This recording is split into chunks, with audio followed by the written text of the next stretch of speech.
पहिला मुद्दा असा आहे सार्वत्रिक पातळीवरती. बरं, मी जसं म्हणालो 3 भाजप 1 राष्ट्रवादी घड्याळ, म्हणजे सगळे महायुतीचे आमदार इथे आहेत.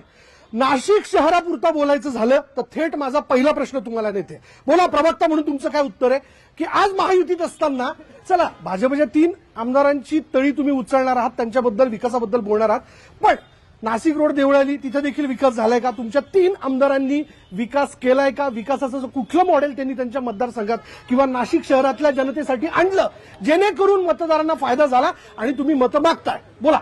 खरं तर आमदारांचं काम हे राज्याची नीती ठरवण्यासाठी असतं.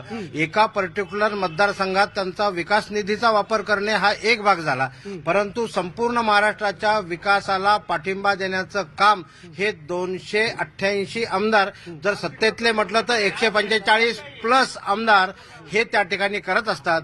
त्यामुळे नाशिकच्या 3ही आमदारांनी आणि देवळालीच्या आमदारांनी जे जे काही शासनाचे उपक्रम असतील त्याचे थेट लाभ हे जनतेचं सरकार आहे. इन्फ्रास्ट्रक्चर आणि दिसणाऱ्या गोष्टी बघतानाच आपल्याला जनतेमध्ये काय काय लाभ पोहोचला हेही बघितलं पाहिजे. त्यामुळे जनतेच्या घराघरामध्ये अनेक योजना पोचलेल्या आहेत. योजनाची चर्चा आपण खूप करू शकतो, परंतु आपल्याला माहिती आहे विकास हा कुटुंबाचा, त्याच्या मानसिक आरोग्याचा आणि त्याच्या ओव्हरऑल परिस्थितीचा झाला पाहिजे. यावर सरकार कटिबद्ध आहे. डोळ्याने विकास दिसतोय, 100% दिसतोय. रस्त्याने हरवला नाही.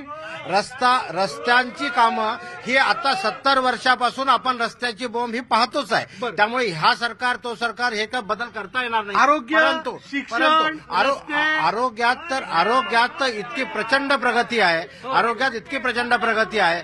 त्यामुळे आपल्याला हे लक्षात घेतलं पाहिजे की आरोग्यातलं जेवढं नुकसान या कोरोना काळामध्ये उभाटा सरकारने केलं त्याच्यातली सगळी भरपाई ही आता आपल्याला दिसते आहे या महायुती सरकारमध्ये. मामा